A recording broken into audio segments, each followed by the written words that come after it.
પ્રણામ. Good morning મિત્રો. ગયા વિડીયો તાસમાં આપણે ખડકોનો પરિચય મેળવ્યો. આગ્નેયકૃત ખડક, પ્રસ્તર ખડક અને રૂપાંતરિત ખડક. હવે આજના વિડીયો તાસમાં ખડકો પછી મહત્વનું એક કુદરતી ઘટક જમીન અને તેનું વિતરણ એ આજનો આપણો એક મુદ્દો આજના વિડીયો તાસમાં આપણે સમજવાના છીએ. ચેપ્ટરનો સૌથી છેલ્લો મુદ્દો અને ધોરણ 10 માટે ખૂબ જ ઉપયોગી મુદ્દો આપણે સમજીશું. તો મિત્રો, તમે જાણો છો કે જમીન એ ખેતી માટેનું મૂળભૂત સંસાધન છે. આપણો દેશ ખેતી પ્રધાન છે અને ખેતી માટેનું મૂળભૂત સંસાધન એટલે જમીન. કૃષિ પ્રવૃત્તિ ઉપરાંત પણ આ જમીન ખૂબ જ મહત્વની છે. એમ કહી શકાય કે બધી જ માનવીય પ્રવૃત્તિઓ માટેનું એક પ્લેટફોર્મ, એક મહત્વનું ઘટક કહી શકાય જમીને. જમીન એ પૃથ્વી સપાટી પરના જૈવિક અને અજૈવિક દ્રવ્યોનું બનેલું એક પાતળું સ્તર છે. સામાન્ય વ્યાખ્યા જમીન વિશે આવી આપી શકાય કે જમીન એટલે પૃથ્વીની સપાટી પરના જૈવિક અને અજૈવિક દ્રવ્યોનું બનેલું એક પાતળું સ્તર, બાહ્ય સપાટી. જેમ કોઈ સફરજનને તેની પાતળી છાલ સાથે જેવો સંબંધ છે, તેવો આ પૃથ્વીની સપાટી સાથે જમીનનો સંબંધ જોડાયેલો છે. જેમ સફરજનની પાતળી છાલ, એટલે કે સફરજનને જેમ પાતળી છાલ સાથે સંબંધ છે, એ પ્રમાણે પૃથ્વીની સાથે જમીનનો સંબંધ છે. બાહ્ય પાતળું સ્તર. એટલે એક બીજું વિધાન આપણે આવું પણ આપી શકીએ જમીનના અર્થના સંદર્ભમાં કે પૃથ્વીના પોપડાના ઉપરના પાતળા સ્તરને જમીન કહેવાય છે. પૃથ્વીના પોપડાનું ઉપરનું પાતળું સ્તર એટલે જમીન. એક ગુણમાં સંકલ્પના આવે જમીનની, તો ત્યારે તમારે આ બે વિધાનો ખાસ યાદ રાખવાના થશે. હવે જમીન નિર્માણ વિશે આપણે સમજીએ કે જમીનનું નિર્માણ કેવી રીતે થાય. તો જમીન એ ખડકોના ખવાણની ફલિત પેદાશ છે. કહેવાનો મતલબ કે જમીનનું નિર્માણ મૂળભૂત રીતે શેમાંથી થાય છે? તો ખડકોના ખવાણથી. ખવાણ કહીએ કે ધોવાણ કહીએ. ખડકોની સપાટીવાળા ભાગોનું તાપમાન, વરસાદ, હિમ, હવા, વનસ્પતિ, જીવજંતુ, આ માટે એક જ શબ્દ વાપરીએ, આબોહવા. ખડકોની જે બાહ્ય સપાટી છે, એ બાહ્ય સપાટીનું વિવિધ આબોહવાના પરિબળો, જેમ કે તાપમાન, વરસાદ, હિમ, હવા, વનસ્પતિ, જીવજંતુ, એ પરિબળોથી ખવાણ થવાથી ખડકોનો ભૂક્કો બને છે અને એક ભૂમિ આવરણ તૈયાર થાય છે. એક ભૂમિ આવરણ તૈયાર થયું. મિત્રો, ધ્યાનથી સમજો બરાબર આખી જમીન નિર્માણની પ્રક્રિયા. આપણે પહેલા ઘટકની વાત કરી કે ખડકોનું ખવાણ થવાથી એક પરિબળ તૈયાર થયું, ભૂમિ આવરણ, ખડકોનો ભૂક્કો. હવે આ ભૂમિ આવરણ, જેમાં ખડકોના નાના મોટા ટુકડા હોય, કાંકરા, માટી, રજ વગેરે હોય છે, જેને રેગોલિથ તરીકે ઓળખવામાં આવે છે. એક બીજી સંકલ્પના અહીંયા આવી. રેગોલિથ એટલે શું? તો આપણે એવું લખી શકાય કે ખડકોનું ખવાણ થવાથી તૈયાર થયેલા ભૂમિ આવરણમાં ખડકોના નાના મોટા ટુકડા, કાંકરા, માટીરજ વગેરે હોય છે, જેને રેગોલિથ તરીકે ઓળખવામાં આવે છે. હવે આ રેગોલિથ એટલે એમાં કયું દ્રવ્ય છે? તો ખનિજ દ્રવ્ય, અજૈવિક કહેવાય. જ્યાં એક ઘટક તૈયાર થયું ખડકોનું ખવાણ થવાથી, તો એમાં એ ખડકોના જે ટુકડા કે કાંકરા, માટીરજ છે એને રેગોલિથ કહીએ. અને રેગોલિથમાં કયું તત્વ છે? તો ખનિજ દ્રવ્ય. તે પછી તેમાં જૈવિક દ્રવ્યો ભળે છે, હવા અને પાણી ભળે છે. જૈવિક દ્રવ્યો શેમાંથી તૈયાર થયા? એ પાછો પ્રશ્ન આપણા મગજમાં ઉદ્ભવે. તો વનસ્પતિજન્ય અને પ્રાણીજન્ય અવશેષોના સડવાથી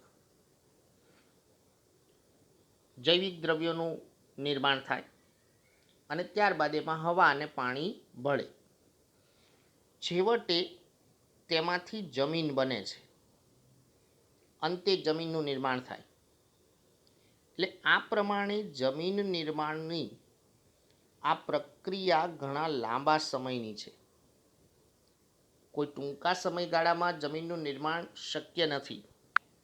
અને જો જમીનનું નિર્માણ ટૂંકા સમયગાળામાં થયું હોય તો એ જમીન અપરિપક્વ હોય, એની ફળદ્રુપતા ઓછી હોય, એની ઉત્પાદકતા ઓછી હોય. એટલે જમીન નિર્માણ માટે સમયગાળો એક બહુ અગત્યનું પરિબળ છે.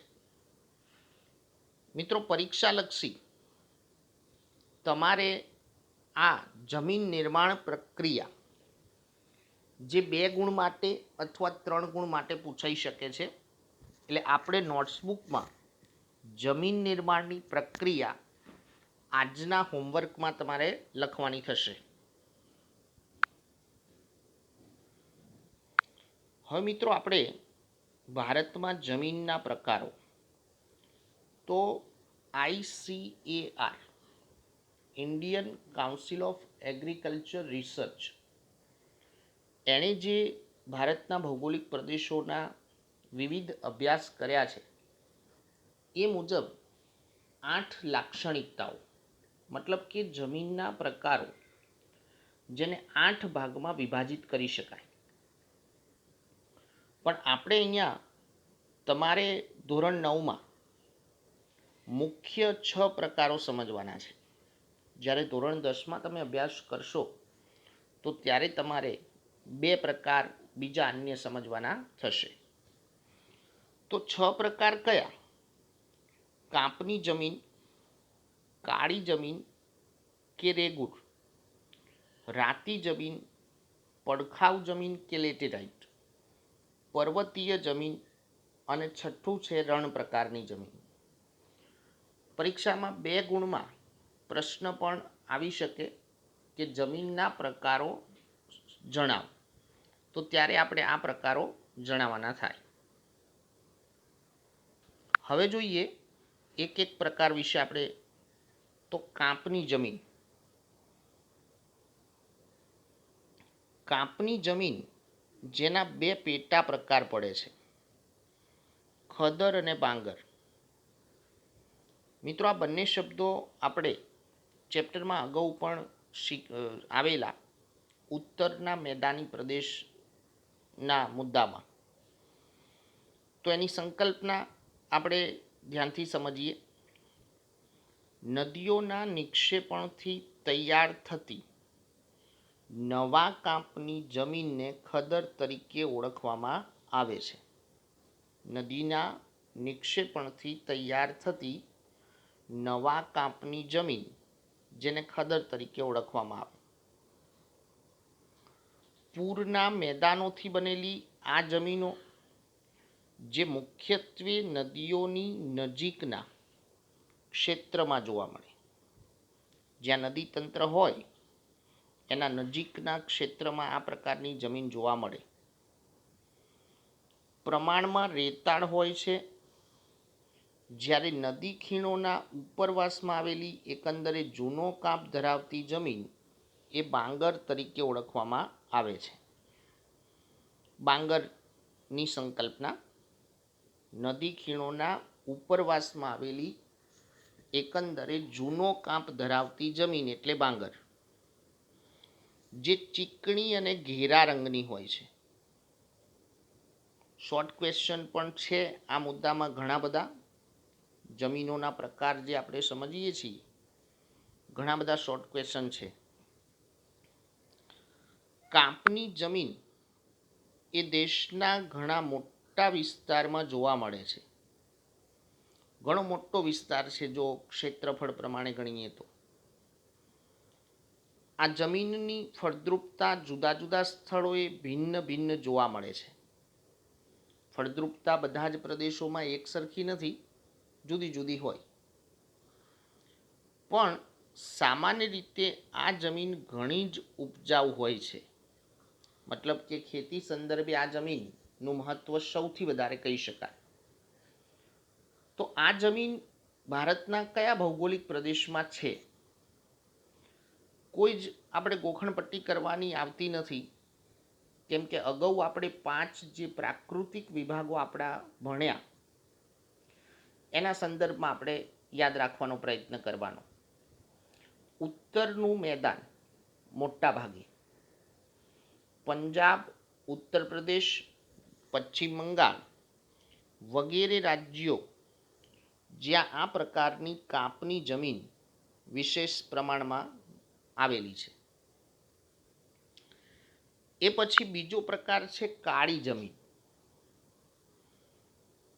અહીંયા પહેલાં જ આપણને આપી દીધું છે કે કાળી જમીન ભારતના કયા ભૌગોલિક પ્રદેશોમાં છે.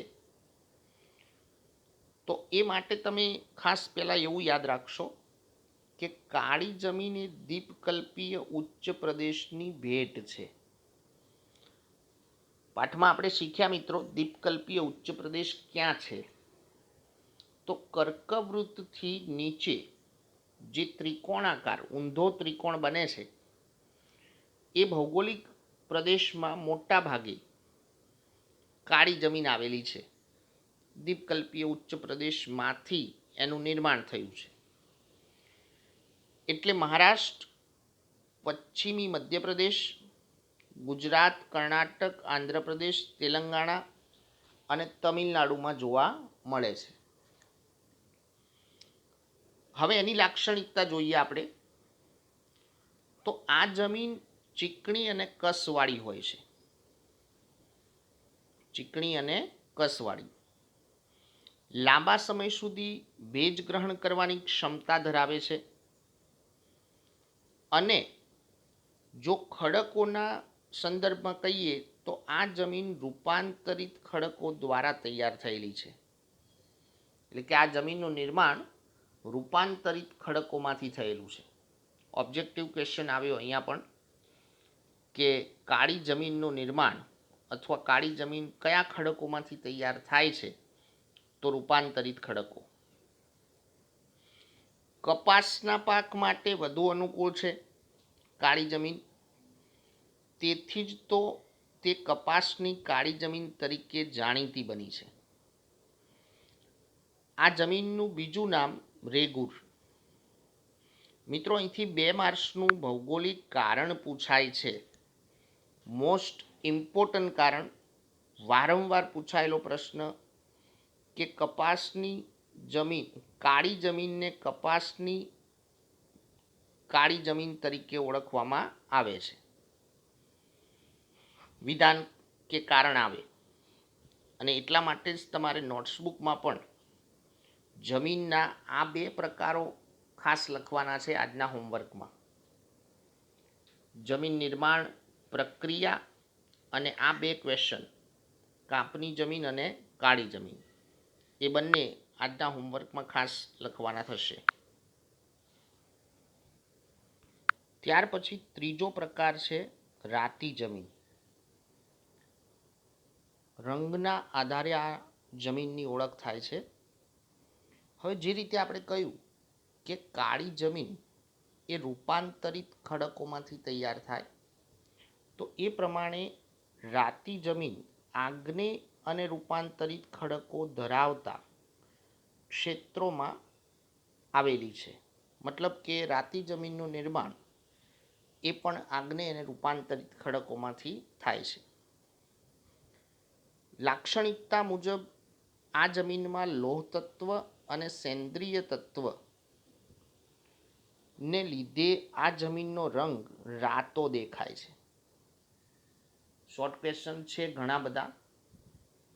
રાતી જમીનની લાક્ષણિકતા તો લોહ તત્વ અને સેન્દ્રિય તત્વ, એટલે જમીનનો રંગ કેવો હોય તો રાતો. આ જમીન પ્રમાણમાં છિદ્રાળુ અને ઉપજાઉ હોય છે.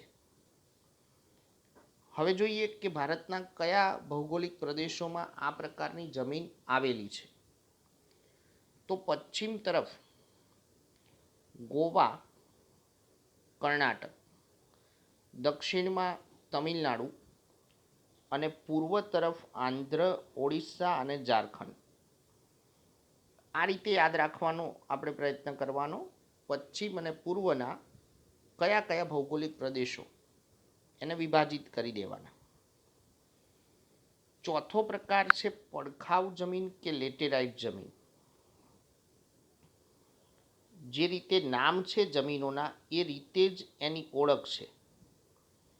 લેટેરાઇટ અંગ્રેજી શબ્દ છે અને પડખાઉ એ ગુજરાતી મૂળ શબ્દ. વધુ વરસાદને કારણે તીવ્ર ધોવાણના પરિણામે પડખાઉ જમીન તૈયાર થાય છે. કહેવાનો મતલબ કે જ્યાં વધુ વરસાદ આવતો હોય તો ત્યાં વધુ વરસાદના કારણે તીવ્ર ધોવાણ થવાથી આ જમીનનું નિર્માણ થાય. કેવી રીતે? તો વધુ વરસાદના કારણે જમીનના ઉપરના સ્તરમાંથી પોષક તત્વો ધોવાઈને નીચેના સ્તરમાં ઉતરે છે. ઉપરના સ્તરમાં જે પોષક તત્વો હોય એ વધારે વરસાદને કારણે ધોવાઈ અને નીચલા સ્તરમાં ઉતરે. એટલે એકંદરે આ જમીનની ફળદ્રુપતા ઓછી હોય. જૈવિક દ્રવ્યોનું પ્રમાણ પણ ઓછું હોય. આ એની લાક્ષણિકતા. જૈવિક દ્રવ્યોનું પ્રમાણ ઓછું હોય એટલે આ જમીન ઓછી ફળદ્રુપતા ધરાવે છે. જેમ આપણે રાતી જમીનમાં કહ્યું કે લોહ તત્વ વત્તા સેન્દ્રિય તત્વ, એમ આ પડખાઉ જમીન જે લાલ રેતીના પથ્થરમાં લોહ અને એલ્યુમિનિયમ તત્વો હોય છે. લોહ તત્વ અને એલ્યુમિનિયમ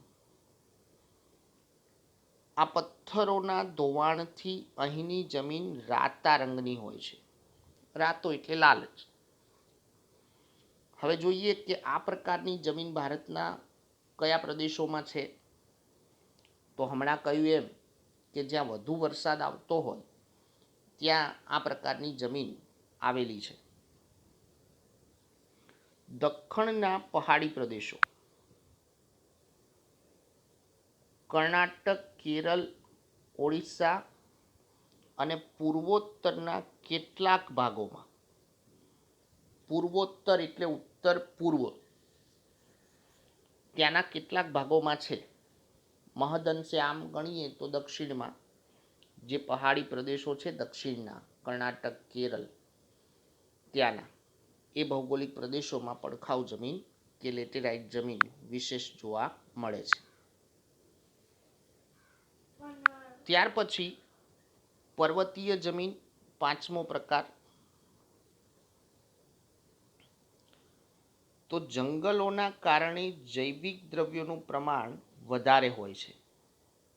આપણે હમણાં જમીન નિર્માણની પ્રક્રિયા સમજ્યા કે જમીનમાં મૂળભૂત બે તત્વો હોય, ખનિજ દ્રવ્યો અને જૈવિક દ્રવ્યો. એટલે વનસ્પતિમાંથી જૈવિક દ્રવ્યો વધારે પ્રમાણમાં ઉત્પન્ન થાય છે.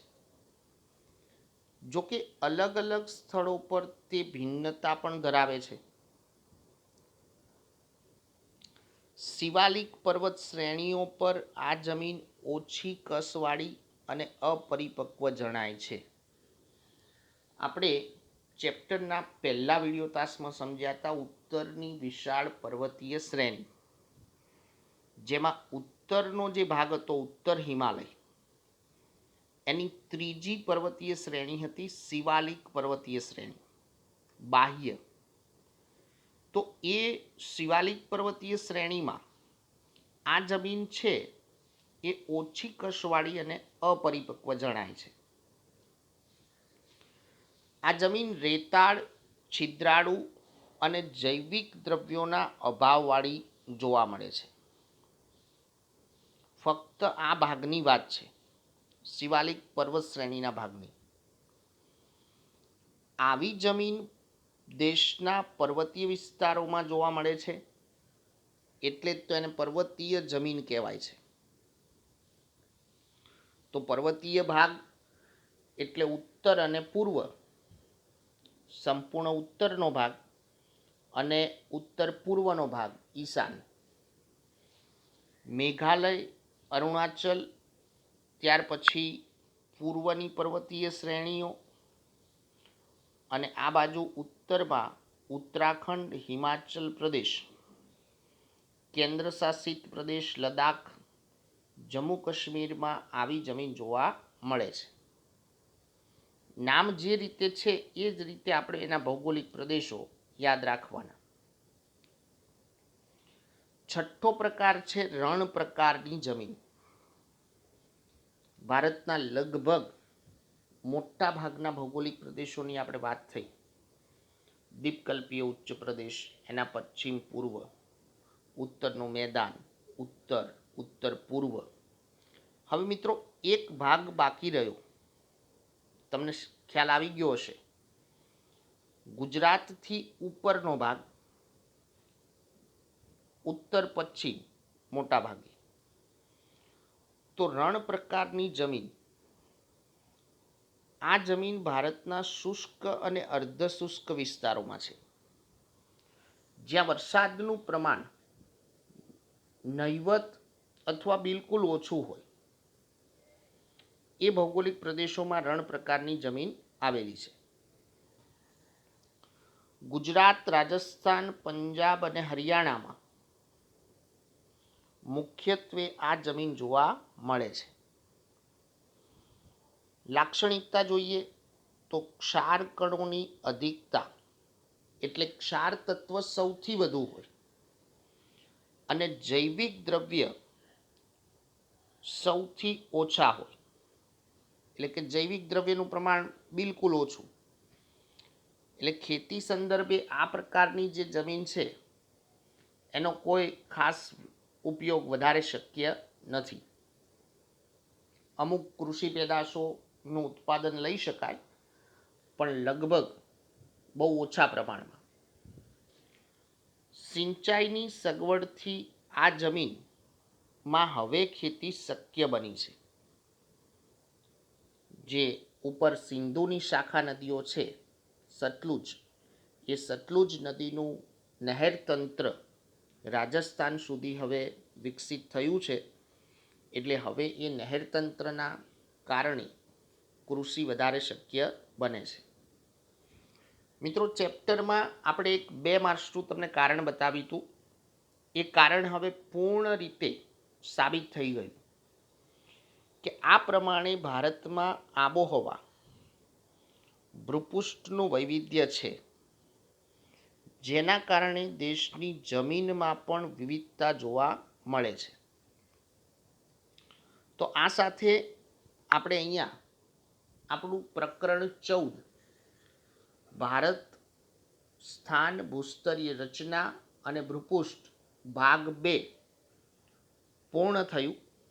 એના દરેક મુદ્દાઓ આપણે શાંતિથી સમજવાનો પ્રયાસ કર્યો છે, અને જે પ્રમાણે તમને નોટ્સબુકમાં જે મુદ્દાઓ લખવાના કયા છે એ તમારે સારા અક્ષરે લખી અને સમજવાનો પ્રયત્ન કરવાનો છે.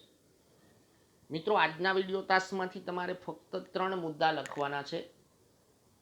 3 ટોપિક: જમીન નિર્માણની પ્રક્રિયા, કાળી જમીન અને કાપની જમીન જે પરીક્ષા સંદર્ભે ખૂબ જ મહત્ત્વના મુદ્દાઓ છે. કેટલીક સંકલ્પનાઓ પણ આજના મુદ્દામાં હતી. એ સંકલ્પનાઓ આપણે સ્વાધ્યાયના અનુસંધાને તૈયાર કરવાની થાય છે.